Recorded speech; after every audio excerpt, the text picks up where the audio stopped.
사도신경으로 우리의 신앙을 고백하며 10월 14일 금요일 감사기도회 시작하도록 하겠습니다.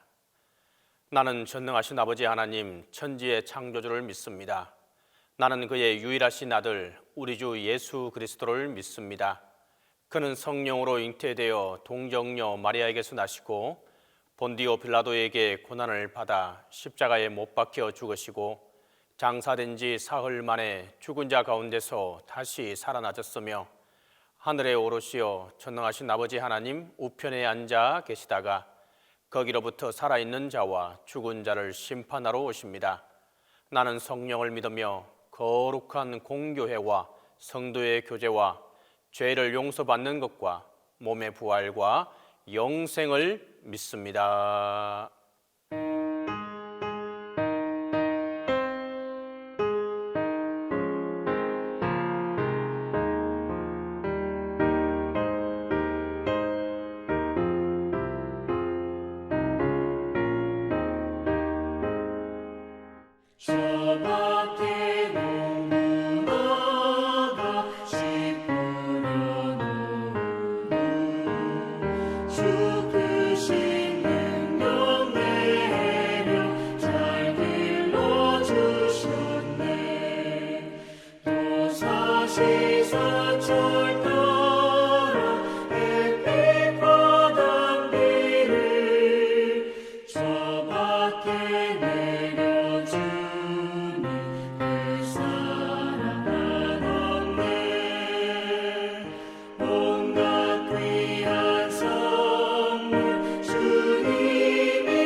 행실을 끊고 머리털보다 더 많던 내 죄가 눈보다 더 휘어졌네.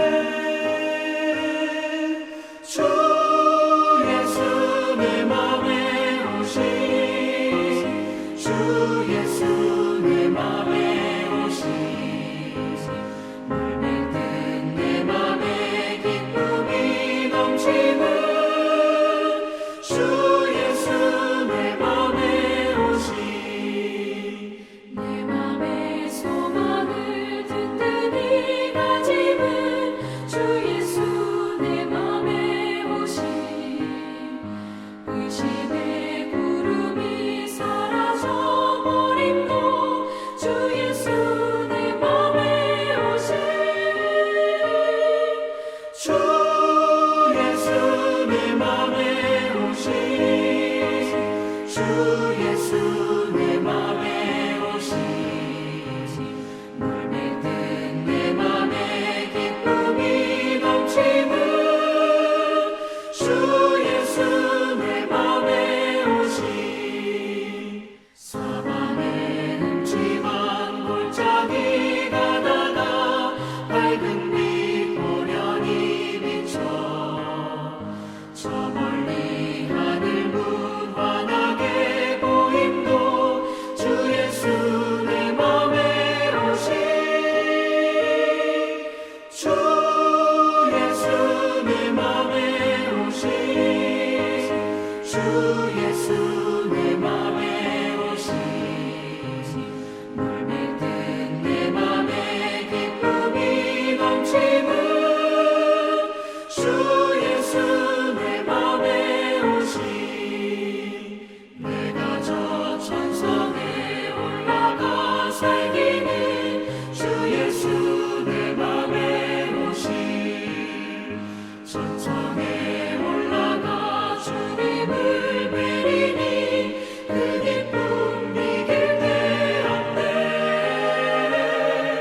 주 예수 내 맘에 오신, 주 예수 내 맘에 오신, 물밀듯 내 맘에 기쁨이 넘치는 주 예수 내 맘에 오신. 기도에 시연해 주신 하나님의 말씀은 누가복음 12장 15절에서 21절입니다. 신약성경 누가복음 12장 15절에서 21절입니다.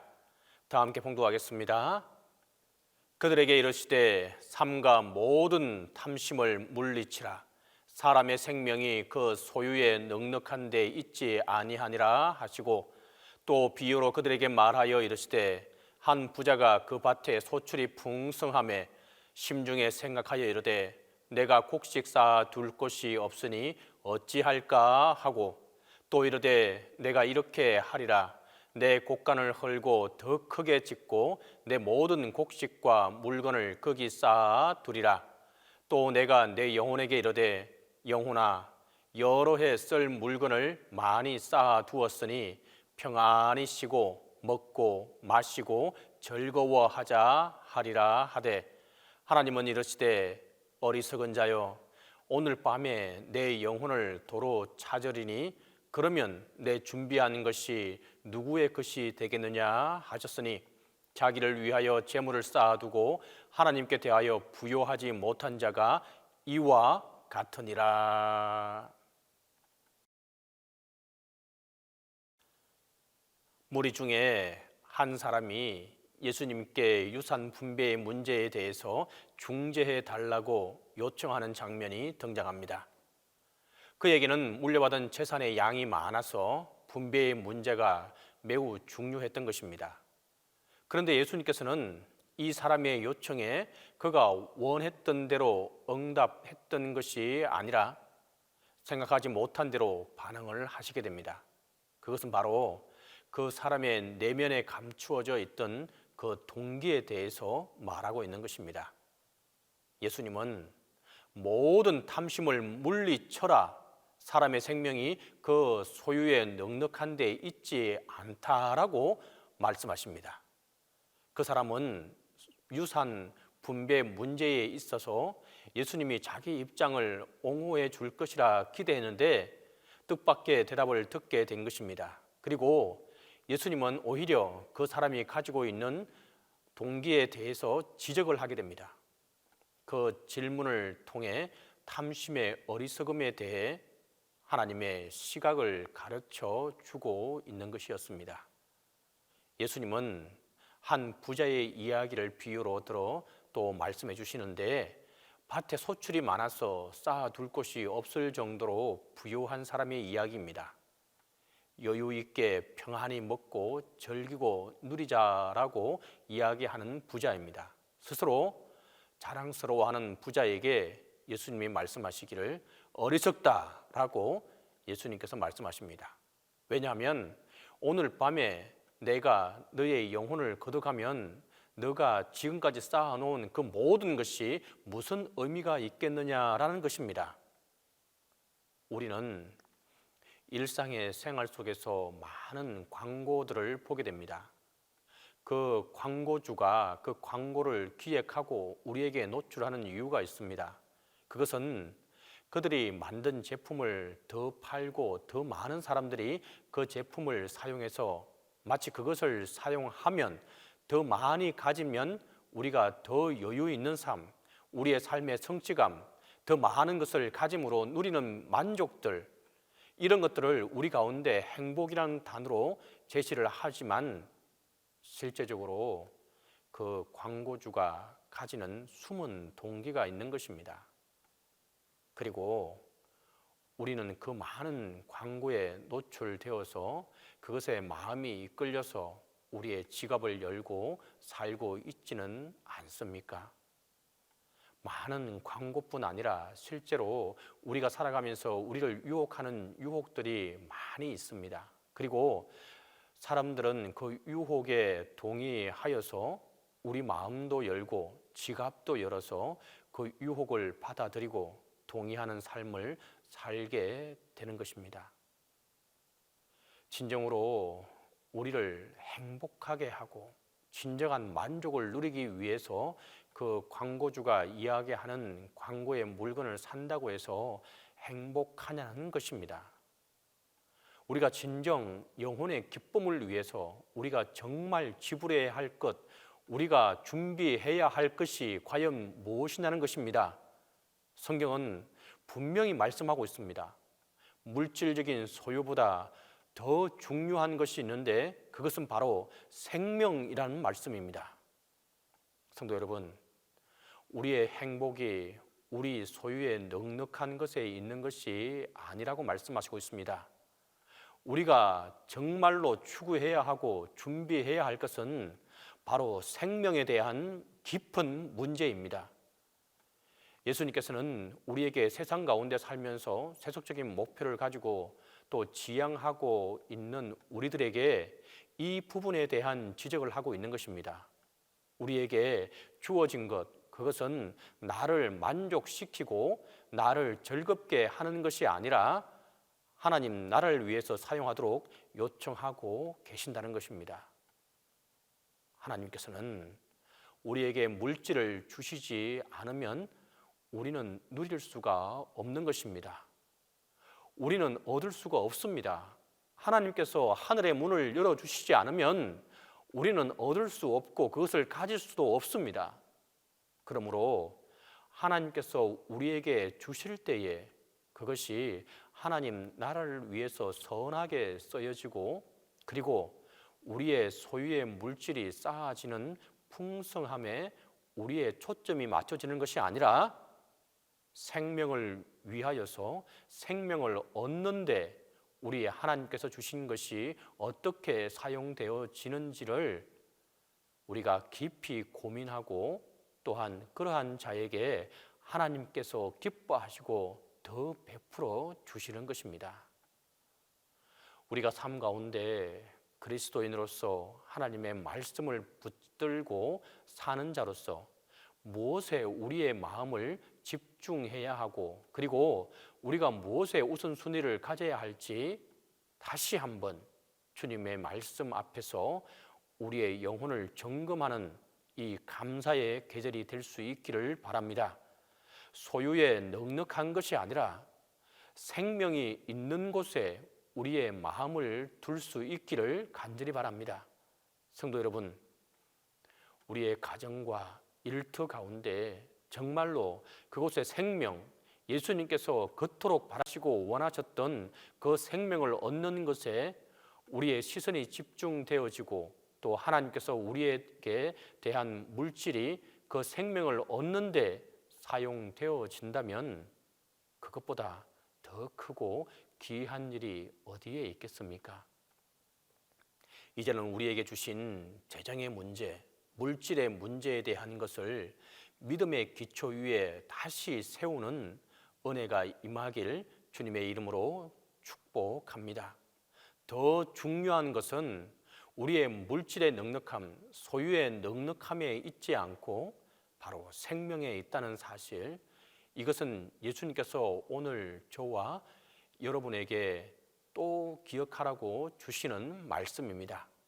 우리가 생명에 집중하고 그 생명을 위해서 아낌없이 그 땅에 오시고 십자가를 지신 예수님이 정말로 믿어진다면 그 믿음대로 오늘 우리의 삶을 다시 한번 점검하고 그 믿음대로 사는 자에게 하나님의 축복이, 또 하나님의 은혜가 함께하게 될 것입니다. 이 시간 우리 함께 기도하도록 하겠습니다. 첫 번째로, 소유의 넉넉함보다 생명이 있는 곳에 우리의 마음을 둘 수 있게 해달라고 기도하겠습니다. 두 번째는, 그리하지 않을지라도 모든 것에 감사하게 해달라고 기도하도록 하겠습니다. 세 번째로, 우리 동신교회를 위해서 우리가 한 마음으로 기도하도록 하겠습니다. 이 세 가지 결정을 가지고 함께 기도합니다. 주님, 우리에게 생명을 주시기 위해 사랑하는 아들 예수 그리스도를 십자가에 죽게 하시고 우리에게 살 수 있는 은혜를 베풀어 주신 것 감사하고 감사합니다. 주님, 우리의 삶에 당장 눈에 보이는 소유의 넉넉함에 우리의 마음을 뺏기지 않게 하여 주옵소서. 이 모든 것이 주님이 주시지 않으시면 우리가 누릴 수 없는 것임을 기억하게 하시고, 때를 따라 넉넉히 베풀어 주시는 은혜에 감사하는 삶을 살게 하여 주옵소서. 주님, 우리가 진정으로 마음을 두고 주님께 구할 것은 우리의 생명임을 기억하게 하여 주옵소서. 우리의 영혼과 생명의 중요성과 주님만이 우리의 영혼에 참 안식과 평안함을 주실 수 있다는 것을 알게 하시고 주님께 기도하며 나아가게 하여 주옵소서. 소유의 넉넉함과 물질의 넉넉함을 쫓지 않게 하시고 우리의 눈과 마음이 현혹되지 않게 하여 주옵소서. 주님, 때때로 병들게 하심을 감사합니다. 또 이로 인해 인간의 나약함을 깨닫게 해주시니 감사합니다. 가끔 고통의 수렁에 내던져 주심 또한 감사합니다. 그것은 주님과 가까워지는 기도이기 때문입니다. 일이 제대로 안 되어 틀어지게 하신 것도 감사합니다. 그래서 나의 교만이 반성되고 또한 회개할 수 있게 하신 것 감사합니다. 먹고 사는데 힘겹게 하심 또한 감사합니다. 눈물로써 빵을 먹는 심정을 이해할 수 있기 때문입니다. 불의와 허위가 득세하는 시대에 태어난 것도 감사합니다. 이로 인해 하나님의 의가 분명히 드러나기 때문입니다. 땀과 고생의 잔을 맛보게 하심 또한 감사합니다. 그래서 주님의 사랑을 진정으로 깨닫게 하시기 때문에 감사합니다. 주님, 이 모든 일로 감사한 마음을 주심에 감사합니다. 이 모든 일로 하나님께 가까워지는 계기가 되게 하심 또한 감사하고 감사합니다. 감사의 계절에 온전한 감사를 하게 도와 주시옵소서. 주님, 동신교회를 위해서 기도합니다. 주님, 감사의 계절을 보내고 있는 이때에 동신교회 모든 성도에게 풍성하게 은혜를 베풀어 주옵소서. 당장 눈에 보이는 어려움 상황에 불평과 불만에 휩싸이지 않게 하시고 주님께 함께 기도하며 감사의 고백을 할 수 있게 하여 주옵소서. 주님, 동신교회를 지켜주시고 주님께서 맡겨주신 사명을 온전히 감당하는 이 동신교회가 되게 하여 주옵소서. 담임 목사님과 함께하여 주시사 영육간에 강건하게 지켜주시고 목회하실 때에 주님의 은혜와 지혜가 함께하게 하여 주옵소서. 이제는 주님께서 가르쳐주신 기도로 기도에 마치도록 하겠습니다. 하늘에 계신 우리 아버지, 아버지의 이름을 거룩하게 하시며 아버지의 나라가 오게 하시며 아버지의 뜻이 하늘에서와 같이 땅에서도 이루어지게 하소서. 오늘 우리에게 일용할 양식을 주시고 우리가 우리에게 잘못한 사람을 용서하여 준 것 같이 우리 죄를 용서하여 주시고 우리를 시험에 빠지지 않게 하시고 악에서 구하소서. 나라와 권능과 영광이 영원히 아버지의 것입니다.